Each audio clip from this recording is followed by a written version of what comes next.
Kwa majina naitwa Seti Rogers Silomba, ni mwanafunzi wa Chuo Kikuu Mzumbe kutoka kozi ya shahada ya awali katika sayansi ya elimu kwenye hesabu pamoja na kompyuta mwaka wa pili, ambaye pia ni seneta wa kitivo cha sayansi na teknolojia. Kwa sasa niko mbele yako kwa ajili ya kuzungumzia application kubwa kuliko zote kwa kutokea ndani ya Mzumbe inayoitwa Ndomi.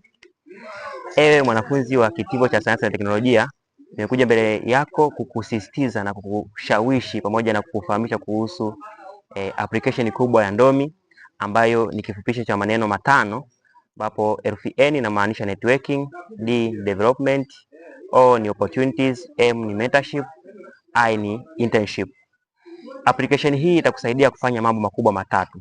Jambo la kwanza ni application inayowaunganisha wanafunzi wa vyuo vikuu, vyuo vya kati pamoja na VETA kwenye forum moja, ambayo watapata nafasi ya kubadilishana mawazo, kujifunza vitu vipya kwa njia ya mtandao. Lakini jambo la pili, itakupatia fursa wewe mwanafunzi wa kitivo cha sayansi na teknolojia kujipatia nafasi ya kukutana na makampuni mbalimbali ambayo yatajisajili kwenye application yetu hii ya Ndomi, na utapata nafasi ya kuengage pamoja na wao mpaka unapomaliza mwaka wa tatu. Utakuwa na ujuzi na utakuwa na nafasi ya kuweza kushirikiana na wao. Kubwa kuliko yote kwa wewe mwanafunzi wa mwaka wa kwanza na mwaka wa pili ambaye unahangaika kutafuta sehemu ya kufanyia field,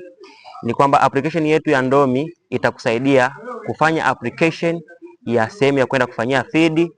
lakini pia itakusaidia kuokoa nauli za kwenda ofisini na kurudi, kwa sababu utawafanya application yako ndani ya mfumo, utapokea majibu yako kupitia email yako, na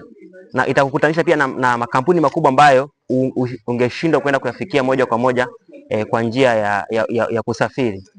Kwa hiyo jambo la msingi ambalo nataka nikukumbushe wewe mwanafunzi wa mwaka wa kwanza na mwaka wa pili ambao unataka kuomba field, uhakikishe unakuwa na email yako, na hiyo email yako inakuwa active, kwa sababu ujumbe wa kukubaliwa au kuitwa kwenda kufanya field kwenye hicho kituo ulichoomba utaupokea kupitia email yako.